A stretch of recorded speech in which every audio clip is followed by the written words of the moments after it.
नमस्कार, बहुत स्वागत है आपका स्वदेश न्यूज में। मैं हूं आपके साथ अंशु शर्मा और आप देख रहे हैं भारत का संयुक्त अभ्यास। हाल के दिनों में भारत ने अन्य देशों के साथ सैन्य अभ्यास को एक नए स्तर पर ले लिया है, जिसमें रक्षा, कूटनीति, रणनीतिक संकेत और इंटरऑपरेबिलिटी जैसे शब्द शामिल हैं, जो कि युद्धाभ्यास की एक श्रृंखला के आसपास है, जो भारतीय बलों ने एक के बाद एक कर दिए हैं। आपको बता दें कि भारतीय सेना ने हाल ही में रूस के साथ द्विपक्षीय अभ्यास इंद्र संपन्न किया और ये अभ्यास दो पारंपरिक सहयोगियों के व्यापक आगमन का हिस्सा था। इंद्र अभ्यास के बाद दोनों पक्षों ने अफगानिस्तान से उत्पन्न होने वाले खतरों से निपटने के लिए एक खुफिया गठबंधन की घोषणा की है। वर्तमान की अगर बात करें तो 200 भारतीय सैनिक रूस के 17 देशों की एक ड्रिल जापत में भाग लेने में व्यस्त हैं। काजंद एक ऐसा अभ्यास था जिसे भारत ने अभी अभी कजाकिस्तान के साथ संपन्न किया।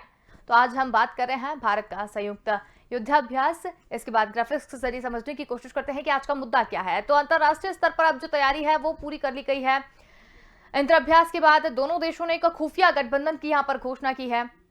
चतुर्भुज अभ्यास मालाबार भी इसमें शामिल है। आपको बता दें कि क्वाड देश भी इसमें शामिल है। भारत, अमेरिका, जापान और ऑस्ट्रेलिया इसमें भाग लेते हैं। भारत ने चीन के साथ द्विपक्षीय हैंड इन हैंड अभ्यास को रोक दिया है। रक्षा कूटनीति के लिए एक नए स्तर पर भारत ले जाने की तैयारी में है। हाल ही में रूस के साथ द्विपक्षीय अभ्यास जो है वो संपन्न किया गया है। मालाबार के बारे में हम आपको बताते चलें, जिसमें अमेरिका, जापान और ऑस्ट्रेलिया इसमें भाग लेते हैं। मालाबार का पिछला संस्करण अगस्त के अंत में प्रशांत महासागर के गुआम में आयोजित किया गया था। और इसके साथ ही हमारे साथ मेहमान जो हैं वो जुड़ गए हैं। विंग कमांडर प्रफुल्ल बख्शी जी हमारे साथ यहाँ पर जुड़े हुए हैं। इसके साथ ही रक्षा हमारे साथ अमरदीप त्यागी जी भी जुड़े हुए हैं, जो कि हमारे साथ में है। तो सबसे पहले हम आपसे जानना चाहेंगे विंग कमांडर सर, अंतरराष्ट्रीय स्तर पर अब जो तैयारी है वो देखने को मिल रही है युद्धाभ्यास को लेकर, क्या कहेंगे आप इस पर? बिल्कुल, thank you very much Anshul. आपके प्रोग्राम में आने का बहुत आभारी हूँ। बस आपको एक बात बता दूं कि ये जो एक्सरसाइजेस की बात हो रही है ये बहुत पुरानी एक परंपरा चली आ रही है। और जब फॉरेन पॉलिसी अपनी देश एक्सटेंड करना चाहते हैं और राइट थिंकिंग कंट्रीज के साथ में, जिनके साथ में तालमेल अच्छे होते हैं, उनके साथ वो युद्ध अभ्यास करते हैं। उससे एक तो आपस के तालमेल बढ़ता है, मेंटल कोऑपरेशन, मेंटल क्लोजनेस आती है। यही सीनियर कमांडर जो एक्सरसाइज कंडक्ट करते हैं आगे जाके पॉलिसी मेकिंग डिसीजंस में जाते हैं। तो उस तहत जब अगर उन्होंने किसी कंट्री के साथ एक्सरसाइज की हो, उनके साथ समझदारी, अंडरस्टैंडिंग, जहां तक कि उनके वाले अफसरान ऊपर के ओहदे पे पहुंच गए हैं, हमारे भी पहुंच गए हैं, तो आपस में तालमेल, समझौता, एक दूसरे की समझ बहुत अच्छी होती है। ये यूरोपियन नेपोलियनिक टाइम से चला आ रहा है और इसको नेपोलियन बहुत तवज्जो देता था, जॉइंट एक्सरसाइजेस को, और यही चीज अभी आपको देखने को मिल रही है। पर मैं आपको जॉइंट एक्सरसाइज की बात बता दूं, इसका थोड़ा सा बैकग्राउंड आपको बताता हूं। जब भारत की चीन से हार हुई थी 1962 में, तो उस समय अमेरिका बहुत ही ज्यादा विचलित हो गया था, मतलब फिक्रमंद हो गया था कि अब अमेरिका चाइना इस एरिया में अपना प्रभुत्व जमाएगा। तो उस समय 1963 की बात कर रहा हूं, शायद आप लोग पैदा नहीं हुए थे। उसमें ऑस्ट्रेलिया, इंडिया, कनाडा, अमेरिका, ये 5 कंट्रीज की जॉइंट एयर एक्सरसाइज हुई थी कलाईकोंडा में एंड कैलकाटा में। उसको एक्सरसाइज शिक्षा कहते हैं। अभी तक उसके कैंप्स वहां मौजूद है। इन सारी कंट्रीज ने इसलिए एक्सरसाइज करी थी कि भारत ने अपनी एयरफोर्स का इस्तेमाल नहीं किया था, ये जानने के लिए कि इतनी तगड़ी एयरफोर्स होने के बावजूद क्या बात है। और उसके बाद जो भारत के एयरफोर्स और भारत को जो एक किस्म से एक मॉरल सपोर्ट मिला, उसके बाद एक्सरसाइज का जो है रुतबा बढ़ने लगा और इसके बाद बहुत एक्सरसाइजेज हुई।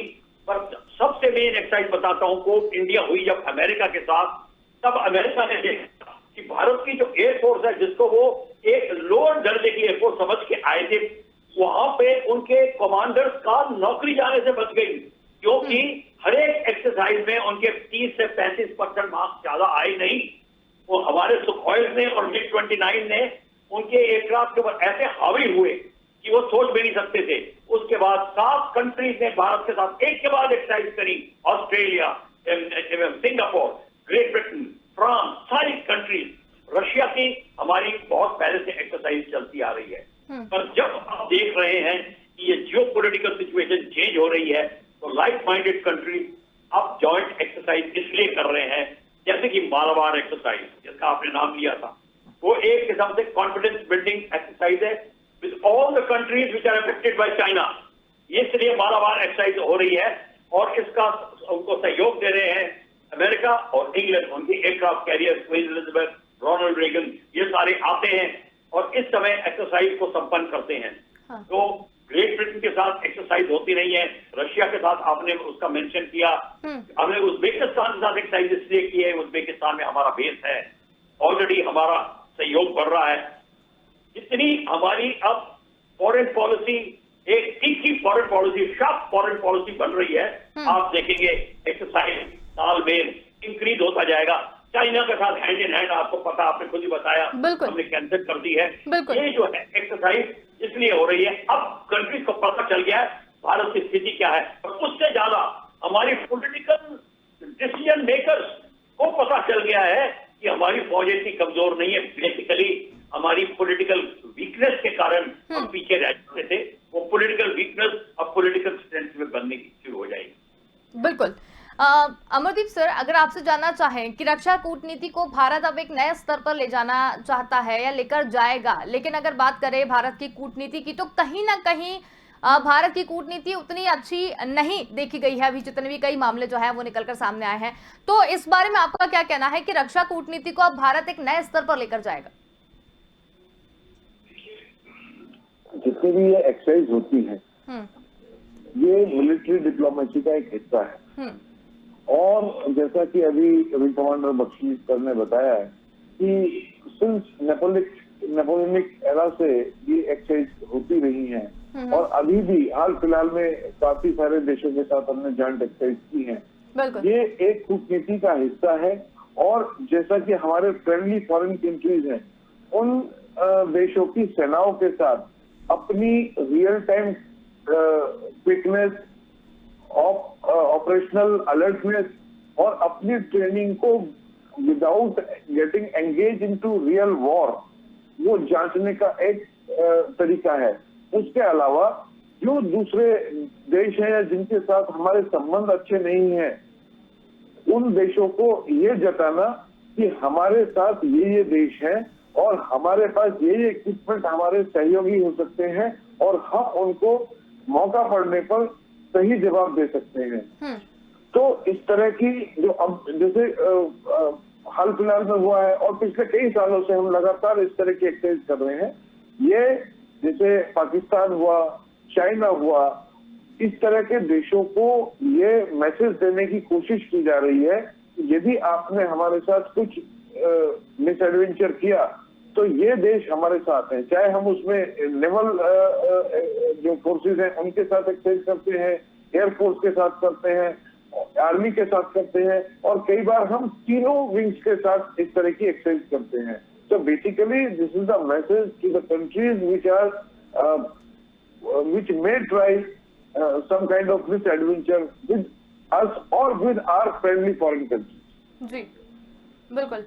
विंग कमांडर सर, रूस के साथ द्विपक्षीय अभ्यास, अगर इंद्र की बात की जाए तो वो भी अभी हाल ही में संपन्न किया गया है, इस बारे में आप क्या कहेंगे? देखिए, इंद्र की एक्सरसाइज अभी संपन्न की हुई है, वो इंद्र पहले भी रूस के साथ एक्सरसाइज की गई थी। बेसिकली आपको पता होना चाहिए, भारत का सबसे ज्यादा इक्विपमेंट हमारे पास रशियन इक्विपमेंट है, पर आपको ये भी पता होना चाहिए चाइना भी वही इक्विपमेंट इस्तेमाल कर रहा है। तो हम ये एक्सरसाइज करते हैं ताकि हमको, हमारे पायलट्स को, हमारे ग्राउंड क्रू को, हमारे टैंक्समैन को, आर्टिलरी ऑफिसर्स को, उनकी वेपन का परफॉर्मेंस, वो चाइना के पास जो वेपन है वो रशियन वेपन है, वो सारा का सारा पता चल जाता है। सिमिलरली जैसे पाकिस्तान के पास F-16 है, आप कंट्री को लाइए, सिंगापुर को जिसके पास F-16 है उनसे एक्सरसाइज करिए, आपके पायलट को डायरेक्टली पता चल जाएगा, A to A में पता चल जाएगा कि ये परफॉर्मेंस कैसी है उसकी। किताबी तो से पता नहीं चलता जब तक आप रियली फाइट ना करें उस वेपन के साथ में ऑपोजिट टू यू। तो ये है, तो रशिया की जो एक्सरसाइज है ये बहुत सफल रही है, और रशिया हमारे साथ एक्सरसाइज बहुत पहले से करता आया है। और सबसे बड़ी बात यह है कि रशिया को एक टाइम बड़ी फिक्र हो गई थी कि उसके इक्विपमेंट के साथ हम इतनी कंट्रीज की एक्सरसाइज कर रहे हैं, तो उसके इक्विपमेंट का नॉलेज बाकियों को वर्किंग नॉलेज जो है अभी नॉलेज इज डिफरेंट खोल के आप उसका rate of climb and rate of turn पढ़ लीजिए, पर एक्चुअल जब आप देखते हैं एट 35,000 फीट क्या रेट ऑफ टर्न है, एट 18,000 फीट क्या रेट ऑफ टर्न है, ये सिर्फ देखने से ही पता चलता है। इसीलिए मैं बता रहा हूं कि ये एक्सरसाइज रशिया के साथ होती रहेगी और कंटिन्यूअसली होती रहेगी। अब चाइना के साथ हमने बंद कर दी है, पर रशिया अपना आगे का इक्विपमेंट भी बेचना चाहता है। रशिया इस समय इस एक्सरसाइज के पीछे एक अंदर की भावना होती है, अभी ले रहे हैं, रशिया कह रहा है कि आप मेरे बाकी फाइटर्स भी लीजिए। अमेरिका हमें F-18 और F-18 और F-16 का एडवांस मॉडल बेचना चाहता है। रशिया डरता है कि हम कहीं वो ना ले लें, क्योंकि उसका बिलियन ऑफ डॉलर का नुकसान होगा, क्योंकि रशिया को इस समय पैसों की बहुत जरूरत है। तो रशिया एक्सरसाइजेस करता रहेगा, हमारा कॉन्फिडेंस बिल्ड करता रहेगा और हमको ये प्रावधान देता रहेगा, आप ये करिए, मैं आपको ये कूपन दूंगा, साथ में ये दूंगा, साथ में ये दूंगा, जिसको कहते हैं by one and get one free, वो वाली बात है। रशिया इस समय करता है, इसलिए हमको सारे के सारे इक्विपमेंट बारी बारी से उसके इस्तेमाल करने को मिलते हैं। बिल्कुल। अमरजीत सर, कजाकिस्तान की अगर बात करें तो कजाकिस्तान के साथ में भी अभी काजिन जो है वो अभी संपन्न हुआ है, उसमें क्या कुछ निकलकर सामने आया? देखिए, कजाकिस्तान बहुत ही मतलब स्ट्रेटेजिकली बहुत ही इम्पोर्टेंट कंट्री है, बिकॉज जो उसकी लोकेशन है that is between Russia, Afghanistan and close by two India. तो हमें जैसे किसी भी देश के साथ जो भी हम एक्सरसाइज करते हैं, एक तो उस देश के इक्विपमेंट प्रोफाइल के बारे में, उसकी टैक्टिक्स के बारे में सीखने को मिलता है। हमारी आर्मी भी और हमारी एयरफोर्स है, नेवी है, वो भी सीखती है, और साथ साथ हम दूसरे देश की टैक्टिक्स को भी सीखते हैं और हम अपनी टैक्टिक्स को भी उनके साथ शेयर करते हैं। और उनके साथ जैसे अभी आज अफगानिस्तान की जो स्थिति है, ऐसी स्थिति में यदि कल को अंडर यूएन और या group of countries want to operate there, तो उस तरह का एक सामंजस्य बन जाता है। हम उनके जो कम्युनिकेशन इक्विपमेंट है उनके बारे में जान लेते हैं, हमारे कैसे, यानी कि हम किस तरह एक साथ ऑपरेट करेंगे वो हम सीख जाते हैं। ये इस तरह की, जैसे मैं बताऊं आपको कि 3 प्रकार की इस तरह मतलब एक्सरसाइज होती हैं। एक तो डोमेस्टिक होती हैं जो हम within our own arms and services अपना कोऑर्डिनेट करने के लिए करते हैं। कुछ ये बायलैटरल होती है, जैसे श्रीलंका या कजाकिस्तान के साथ किया, या श्रीलंका के साथ हमने मैत्री किया था, या रशिया के साथ किया। और कुछ मल्टीलेटरल एक्सरसाइज होती है जिसमें विश्व के बहुत सारे देश मिलकर करते हैं, जैसे कि यूएसए, जापान, और इनफैक्ट रिमपैक एक एक्सरसाइज हुई थी जिसमें बिम्स्टेक के सारे जो है कंट्रीज ने पार्टिसिपेट किया था। तो बेसिकली ये आपका सहयोग, संगठन, और आपको क्या क्या इक्विपमेंट एक दूसरे से कोऑर्डिनेट कर सकते हैं, मिल सकते हैं वक्त जरूरत पड़ने पर, इस तरह की हम इससे सीखते हैं। और Kazakhstan it's a very important, strategically very important country, और हमारा उसके साथ कोऑर्डिनेशन होना बहुत जरूरी है। और ये हमारी सक्सेसफुल एक्सरसाइज रही और इसका रिजल्ट भी सामने आएगा। बिल्कुल। विंग कमांडर सर, अगर बात की जाए ये जो तैयारियां यहाँ पर चल रही हैं, जो युद्धाभ्यास की तैयारी जो है वो चल रही है, तो उससे ये समझा जा सकता है क्या कि अफगानिस्तान में जिस तरीके से तालिबानियों ने कब्जा कर लिया है, तो उससे उत्पन्न वाले खतरों से निपटने की भी कहीं ना कहीं ये तैयारी है? कजाकिस्तान के साथ आपने एक्सरसाइज करी है, आपको पता होना चाहिए कजाक पंचशील के साथ में मिलकर इलाके में तालिबान से लड़ रहे हैं, और हमारे बहुत सारे लोग कजाकिस्तान में हैं, ट्रेनिंग भी हो रही है, बेस भी है। तो ये सारा का सारा जो है माहौल इसलिए पैदा हो रहा है कि कल अगर बात बढ़ती है और हम जॉइंटली कजाकिस्तान के साथ ऑपरेट करते हैं, तो एक हमारा कॉन्फिडेंस बिल्डिंग होती है, एक दूसरे की इंटरऑपरेबिलिटी जिसकी आपने अभी नरेशन में बात करी थी, वो इस इंटरऑपरेबिलिटी इन कंट्रीज के साथ में इसलिए बढ़ती है। कल और ये एक जॉइंट एक्सरसाइज, जॉइंट ऑपरेशन हो रहा है, टेलीफोर्स का मिलिट्री ऑपरेशन हो रहा है अगेंस्ट चाइना। इंडिया और ऑस्ट्रेलिया की इंटरऑपरेबिलिटी है, और इंडिया जापान की।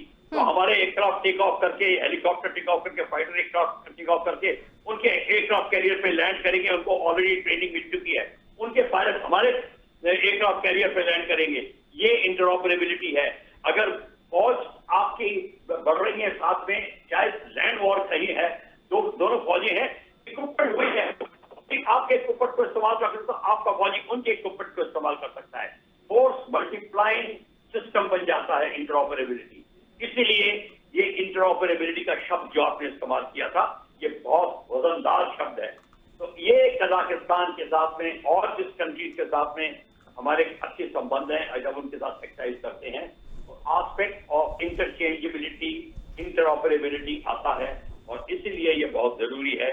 और हम चाहते हैं कि आगे, जैसे आपने पूछा, अफगानिस्तान में अगर बात बढ़ती है, चाइना और पाकिस्तान मिलके अगर इंडिया पे हावी होते हैं और बाकी कंट्रीज हमारी मदद के लिए आ रही हैं, लाइक रेबल्स ऑफ पंची या कनाडा या ग्रेट ब्रिटेन, अमेरिका और कजाकिस्तान, रशिया के भी कई जो सोवियत जो पुरानी सोवियत हैं, पुराने जो टेरिटरीज हैं, वो भारत के साथ सहानुभूति रखते हैं, उनके साथ भी हो सकती है बात। क्योंकि आपको पता होना चाहिए कई ऐसी सोवियत और भी जगहें हैं जो अलग हो गए सोवियत यूनियन रशिया से। हमारे एयरक्राफ्ट को वहां भी बनते थे, जैसे कि IL-76, जैसे कि MiG-29 एंड मिग सुखॉइज वगैरह, अलग अलग कंट्रीज में कई एयरफ्रेम बन रहा है, कई इंजन बन रहा है, उनके साथ हमारे ताल्लुकात ऑलरेडी ही अच्छे हैं। इसीलिए ये एक्सरसाइज बहुत काम में आती है। इसलिए अब अफगानिस्तान एक हॉट एरिया बन गया है, यहाँ पे जरूर इस बात का, जिसको कहते हैं टेस्टिंग होगी, जिसका आपने अभी पूछा है। बिल्कुल। सर, आपसे भी यही जानना चाहेंगे अमरदीप सर कि अफगानिस्तान से उत्पन्न होने वाले खतरों से निपटने की क्या इसे तैयारी मान लिया जाए? Of course, it's not only Afghanistan. You know, जब चाइना ने हमारे साथ गलवान वैली में जो मिस एडवेंचर किया था, और वो चाइना अपने आप को होल्ड बैक कर सका और उसने पीछे हटना पड़ा उसको, तो उसका खाली यही नहीं था कि हमारी सेना वहां पर उनका मुकाबला कर रही है। उसके अलावा जो हमारी ज्वाइंट एक्सरसाइज थी विद जापान, विद यूएसए और साउथ ईस्ट एशियन कंट्रीज के साथ, और हमारी नेवल फोर्सेस का जो मूवमेंट था इंडो चाइना सी में, तो that was the basic threat to China. उनको मालूम था कि यदि हमने यहाँ पे कुछ इस तरह का इंडिया के साथ किया तो यहाँ से हमारे साथ दूसरी तरह का मिस एडवेंचर होगा। तो इस तरह की कोऑर्डिनेशन, इस तरह की एक्सरसाइज आर वेरी इंपॉर्टेंट। और आज की डेट में जिस तरह हम अफगानिस्तान को देख रहे हैं, ये अफगानिस्तान न खाली जो अपने नेबरिंग कंट्रीज है उनके लिए खतरा है, बल्कि पूरे विश्व को खतरा है। और इसको सब जो विश्व के सारे देश है उनको यूनाइटेड होने की आवश्यकता है। और हम जो इस तरह की एक्सरसाइज है उनको उस नजर से भी देख सकते हैं कि कल को यदि अफगानिस्तान के जो तालिबानी है, उन्होंने कहा भी है कि दे आर सेइंग कि Kashmir is our part, it is not, मतलब अलग से हिस्सा नहीं है। और वो पाकिस्तान की जिस तरह मिलाप कर रहा है, उस तरह हमें तैयार होने की आवश्यकता है। और हमें एक संगठन बनाने की आवश्यकता है दूसरे देशों के साथ, कि यदि कभी जरूरत पड़े तो उस संगठन का इस्तेमाल किया जा सके और उनको मुंहतोड़ जवाब दिया जा सके। बिल्कुल। विंग कमांडर सर, आपसे जानना चाहेंगे, जिस तरीके से इस युद्धाभ्यास की बात हो रही है, जब इस टॉपिक पर हम लोग रिसर्च कर रहे थे तो इसमें एक चतुर्भुज अभ्यास निकलकर सामने आया जो मालाबार से भी उसको रिलेट किया जा रहा है।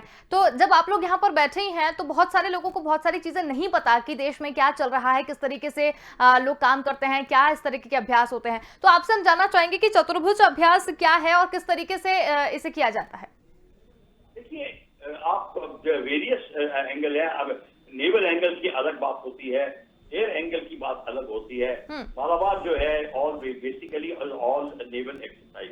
अब इसमें एक्सरसाइज का नाम लिया रखा जाता है, वो इसलिए नहीं कि कोई खास एक मैनूवर कर रहे हैं इसलिए उसका नाम रखा है। बेसिकली उनका कैरेक्टरिस्टिक को देख के रखा जाता है। तो ये जो एक्सरसाइज है बेसिकली, जैसे अभी मैं और मेरे सहयोगी अभी हम डिस्कस कर रहे थे, तो ये जो बात है इसमें जॉइंट ऑपरेशंस ऑफ इंटरऑपरेबिलिटी की बात होती है। और ये बेसिकली इसमें ज्यादा जोर दिया गया था लैंडिंग ऑपरेशंस, सी ऑपरेशंस, जिसको देशों की चाइना इस समय बहुत सारे आइलैंड को ऑक्यूपाई कर रहा है, तो इसमें आपको पता होना चाहिए आर्मी के साथ नेवी के पास लैंडिंग क्राफ्ट होते हैं जिसमें अपने आपके फौजी जाते हैं, टैंक्स जाते हैं और किस तरीके से आइलैंड को कैप्चर करने के लिए वो रोल आउट करते हैं। तो ऐसी चीजों की एक्सरसाइज होती है जिससे कि आपको पता चल जाए कि कौन सा एनिमी कौन सी चाल चल रहा है, उसको किस तरीके से निगेट किया जाएगा और मिलकर कंट्रीज करती हैं। तो इस समय सबसे ज्यादा कॉन्फिडेंस बिल्डिंग मेजर ये है कि जितनी small countries around South China Sea वो इस एक्सरसाइज से बड़े प्रभावित हैं, क्योंकि इस एक्सरसाइज से ही उनको बहुत असर, चाइना से बहुत असर पड़ रहा है और बड़ा कॉन्फिडेंस बिल्डिंग मेजर हो जाएगा। चाइना ने बहुत सारे आर्टिफिशियल आइलैंड बना लिए हैं और अभी पिछले एक हफ्ते के अंदर 2 आइलैंड पे कैप्चर कर लिया है। तो ये जो है और मालदीव्स के पास उनको बनाने की कोशिश कर रहे हैं और बाकी आइलैंड को कैप्चर करने की कोशिश कर रहे हैं। इसीलिए ये एक्सरसाइज की गई थी। चाइना को मैसेज मिल गया था कि हम सब तैयार हैं, सब आपके इंफॉर्मेशन से अवगत है और आप अगर कोई भी जो वर्ड यूज कर रहे हैं मिस एडवेंचर कुछ ऐसा किया तो आपको आपकी खैर नहीं है। ये बेसिकली इस एक्सरसाइज का मतलब होता है। बिल्कुल। अमरदीप सर, भारत ने चीन के साथ द्विपक्षीय हैंड इन हैंड अभ्यास को रोका है, तो चीन की जो भी अभी रूप निकलकर सामने आया है या चाइना की जो भी हरकतें निकलकर सामने आई हैं, क्या इसके कारण रोका गया है, इस तरीके से समझा जा सकता है? देखिए, जो स्ट्रेटेजिक स्तर पर या वर्ल्ड डिप्लोमेसी में कोई भी परमानेंट फ्रेंड या परमानेंट एनिमी नहीं होते हैं, टाइम टू टाइम चेंज होते रहते हैं। जैसे कि 62 के बाद 67 में चाइना के साथ एक झड़प हुई थी और उसमें काफी फाइटिंग हुई थी, लेकिन उसके बाद से चाइना से हमारा रिलेशन काफी इम्प्रूव कर रहे थे। लेकिन I don't know why China has played this thing कि उसने हमारी दोस्ती को या हमारी उसको पता नहीं क्या समझा और उसने इस तरह का प्लान किया और गलवान वैली में इस तरह की एक्टिविटी की। तो obviously because of that reason हमने वो एक्सरसाइज बंद कर दिया। मैं यहाँ पे एग्जांपल के तौर पे ऐसा भी बता सकता हूँ कि 1971 में America was in support of Pakistan, but India had better relationship with Russia and Russian naval movement के कारण से अमेरिकन सपोर्ट वहां पर नहीं आ पाई। तो ये सब जॉइंट एक्सरसाइज करने का जो मकसद है यही होता है कि जो आपके फ्रेंडली कंट्रीज हैं, आपकी एक सोच वाले देश हैं, वो आपको जरूरत पड़ने पर मदद कर सके और उनका मूवमेंट भर काफी होता है आपका मनोबल बढ़ाने के लिए और दुश्मन को अपने आप को कंटेंट करने के लिए कि भाई आगे नहीं बढ़ो, यदि आप आगे बढ़े तो ये दूसरा भी इन्वॉल्वमेंट हो जाएगा and it may lead to multinational war और you can say lead to world war. तो यदि दो देशों के बीच में सपोज इंडिया पाकिस्तान का युद्ध हो रहा है और उधर से यूएसए मूव कर रहा है और साथ में रशिया मूव कर रहा है, तो they will try and restrict themselves to particular area so that it may not lead to the multi countries war. तो जैसे अभी मालाबार एक्सरसाइज की बात हो रही थी, तो ये जैसे America, Japan and Australia, India, इन सब का एक जॉइंट एक्सरसाइज है। तो मकसद यही है कि यदि इंडियन ओशन में कुछ इस तरह का हरकत चाइना द्वारा की जाती है तो उसको रेस्ट्रिक्ट किया जा सके, उसको रोका जा सके। बिल्कुल, यही पर्पज। बिल्कुल बिल्कुल। समय की वैसे भी कमी है, लेकिन फिर भी एक अंतिम टिप्पणी हम विंग कमांडर सर से लेना चाहेंगे। विंग कमांडर सर, आप कुछ कहना भी चाह रहे थे, लेकिन एक सवाल भी है, संक्षिप्त में जवाब दीजिएगा। इंद्राभ्यास के बाद में दोनों देशों के खुफिया गठबंधन की घोषणा भी निकलकर सामने आई है, तो पहले तो वो क्या है वो भी आप बताइएगा और आप क्या कहना चाह रहे हैं? सबसे पहले मैं बता दूं, खुफिया गठबंधन रशिया बिल्कुल करेगा, क्योंकि रशिया को पता चल गया है कि ये उनकी जो माइनॉरिटी है उनके खिलाफ कार्रवाई शुरू करना चाहते हैं और यही कारण है कि रशिया इस समय बड़ा सतर्क है कि अगर ये तालिबान एलिमेंट वगैरह साउथ और ईस्ट रशिया में अगर मुस्लिम माइनॉरिटीज को उकसाएंगे तो क्या स्टेप लेंगे, वो चाइना के साथ क्या स्टेप लेगा, उनको उगियार को उठाने के किस तरीके से स्टेप लेगा, भारत का मदद कर सकता है। इसमें भारत की मदद की बहुत जरूरत होगी। एक तो ये है और दूसरा मैं ये बताना चाहता था कि ये एक्सरसाइजेस होती हैं, ये एक्सरसाइजेस का बड़ा खतरा भी होता है। जब आपके गलवान में चाइनीज घुसे थे तो भारत ने पूछा ये क्या हो रहा है, उस समय हमारे को गलत इंफॉर्मेशन मिली रशिया से कि ये एक्सरसाइज कर रहे हैं।